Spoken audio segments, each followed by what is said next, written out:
श्री शिवाय नमस्तुभ्यम। हर हर महादेव। जय श्री महाकाल। कैसे हैं आप सब?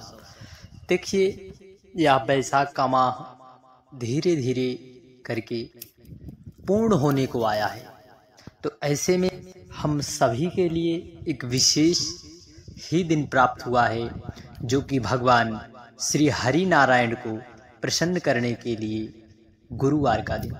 देखिए, बैसाख माह और गुरुवार का दिन पड़ रहा है, तो हम सभी बहनों को एक विशेष उपाय जरूर करना चाहिए, क्योंकि गुरुवार का दिन भगवान श्री हरि नारायण विष्णु को समर्पित है। और इस महीने का नाम भी माधव मास है। बैसाख महात्म में या फिर पद्म पुराण में इस माह की विशेष ही महिमा बताई गई है। किस प्रकार से इस माह में जल के दान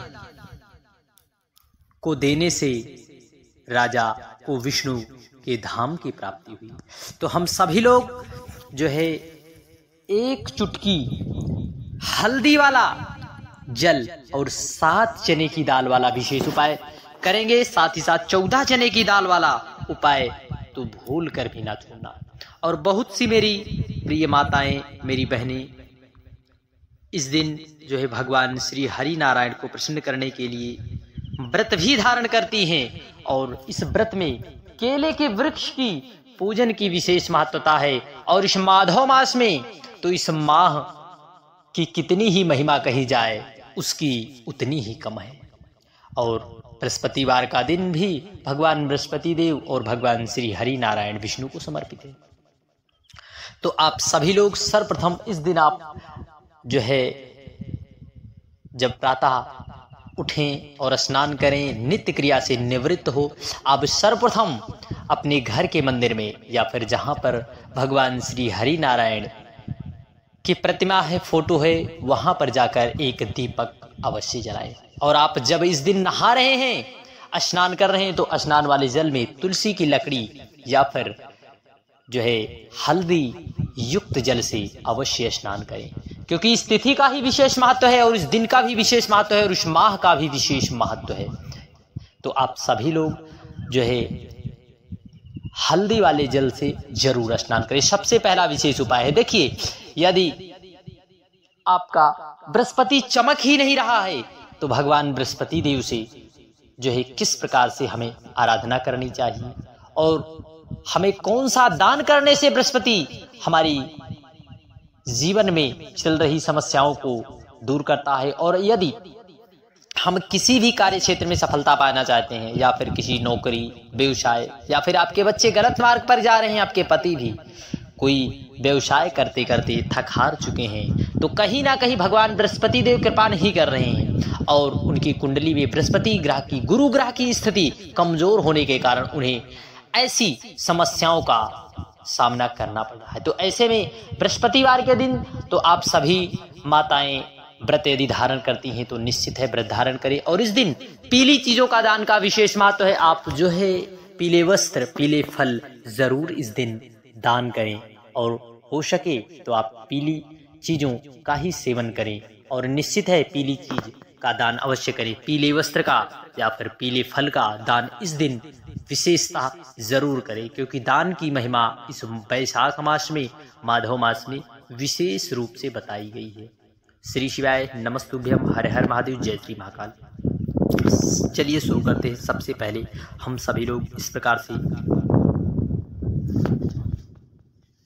सर्वप्रथम आप सभी माताओं हमें 7 चने की दाल और 14 चने की दाल लेना है। 7 चने की दाल और 14 चने की दाल और एक पात्र जल लेकर और एक दीप अवश्य ले जाएं, क्योंकि यदि आप मंदिर जा रहे हैं तो दीपदान मंदिर में जाने का विशेष ही महत्व है। आपको लेकर इन सब चीजों को पहुंच जाना है। 7 चने की दाल लेकर प्रभु महादेव के मंदिर, देवाधिदेव महादेव कुबेर भंडारी के मंदिर, वहां पर आपको 7 चने की दाल बृहस्पतिश्वर महादेव, किसका नाम लेकर? बृहस्पतिश्वर महादेव का भाव स्मरण करते हुए, नाम स्मरण करते हुए आपको 7 चने की दाल को बृहस्पतिश्वर महादेव से प्रार्थना करते हुए एक एक चने की दाल को आपको समर्पित करना है। चाहो तो यदि आप एक साथ भी समर्पित कर सकते हो, यदि आप एक साथ करना चाहो तो एक साथ समर्पित करके आपको जो है जल समर्पित कर देना है। फिर आपको प्रार्थना करना है बृहस्पतिश्वर महादेव से, प्रभु हमारे जीवन में कष्ट ही कष्ट आ रहे हैं, मेरी माताओं से निवेदन है कि आप झोली पसार कर प्रभु महादेव से प्रार्थना करें और इस बैसाख मास में हमारे द्वारा छोटा से छोटा भी भगवान के निमित्त किया गया कर्म हमें आनंद की प्राप्ति कराता है, सुख की प्राप्ति कराता है। क्योंकि बैसाख माह सभी महीनों में इस माह की विशेष ही महिमा बताई गई है। तो बैसाख मास में जितना हो सके हमें प्रभु के नामों का संकीर्तन करना चाहिए, भगवान नाम जाप करना चाहिए। यदि आप बृहस्पतिवार के दिन व्रत कर रहे हैं तो जितना हो सके भगवान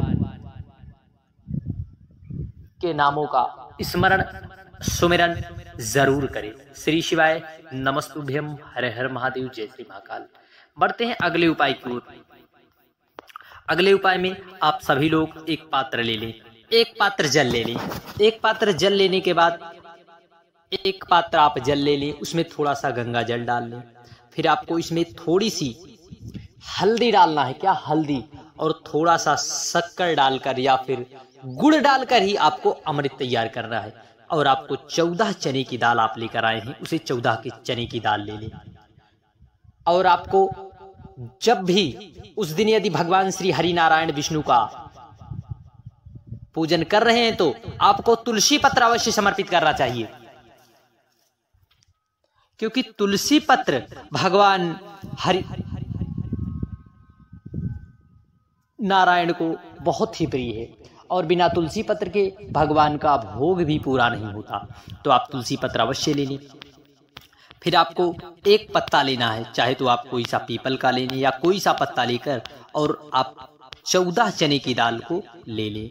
इन सब चीजों को लेकर पहुंच जाना है आपको केले के वृक्ष के नीचे, क्योंकि इस दिन केले के वृक्ष की जड़ का पूजन का विशेष ही विधान है। तो आप सभी लोग जो कुछ लाए हैं वहां पर आपको समर्पित करना है। फिर आप जो पत्ता लाए हैं 14 चने की दाल जो है उसे कितने 14 चने की दाल उसे आपको समर्पित कर देना है। उस पर रख कर 14 चने की दाल रखना है। फिर आप जो अमृत स्वरूप लाए हैं, फिर आप भगवान श्री हरि नारायण की यदि विग्रह है फोटो के पास यदि इस उपाय को कर रहे हैं केले के वृक्ष के जड़ के नीचे, तो आप प्रभु को जो है तुलसी पत्र से प्रभु का भोग भी लगावें, पूजन करें, अपने मनवांछित फल की कामना को कहते हुए जो आप अमृत स्वरूप शक्कर हल्दी वाला जल है उसे वहीं पर केले की जड़ में ओम नमो भगवते वासुदेवाय, क्या ओम नमो भगवते वासुदेवाय महामंत्र का स्मरण करते हुए या फिर भगवान का कोई सा भी प्रिय नाम लेते हुए आपको समर्पित कर देना है। समर्पित करने के बाद आपको वहीं पर बैठकर प्रार्थना करना है। फिर आप एक दीप प्रज्वलित करके अपने हृदय की बात भगवान श्री हरि नारायण विष्णु से कह दें और आपको बता दें इस माधव मास में भगवान के निमित्त किया गया पूजा पाठ, आराधना, भगवान नाम संकीर्तन यह आपका अक्षय हो जाता है। इसका पुण्य आपको जन्म जन्मांतर तक सदैव मिलता रहता है। तो इसलिए इस विशेष उपाय को करने से आप चूकना मत जरूर करना। श्री शिवाय नमस्तुभ्यम, हर हर महादेव, जय श्री महाकाल। बढ़ते अगले उपाय की ओर। देखिए सभी लोगों ने पूज्य गुरुदेव के मुखारविंद से आरती शिव महापुराण की कथा सुनी होगी। उसमें पूज्य गुरुदेव ने आरती, शीतल आरती का क्रम बताया था। किसका? शीतल आरती। आपको एक पात्र जल लेना है और आंकड़े के पुष्प को लेना है। किसके? आंकड़े के पुष्प को ले लेना है। आंकड़े के पुष्प को लेना है और आपको चले जाना है प्रभु महादेव के मंदिर। वहां पर शीतल आरती करना है। 11 रुद्रों का स्मरण करते हुए, भगवान के 11 रुद्रों का भाव स्मरण करते हुए आपको शीतल आरती प्रभु महादेव की करना है। इस उपाय को वे लोग करे, वे माताएं करें जिनके घर में कोई भी व्यक्ति चर्म रोग की समस्या से परेशान है, अर्थात चमड़ी का रोग है, उसमें आराम ही नहीं लग रहा है। तो आप इस विशेष उपाय को जरूर से जरूर एक बार प्रैक्टिकल जरूर करें। 11 रुद्रों का स्मरण करें। निश्चित है इस उपाय को सर्वप्रथम चंद्रदेव को जब काया का रोग हुआ था तो देवर्षि नारद के कहने से जो है चंद्रदेव ने शीतल आरती का क्रम प्रारंभ किया था। श्री शिवाय नमस्तुभ्यम, हर हर महादेव, जय श्री महाकाल। वीडियो की जानकारी उपयोगी लगे चैनल को सब्सक्राइब कर कमेंट में हर हर महादेव लिखना ना भूलिए।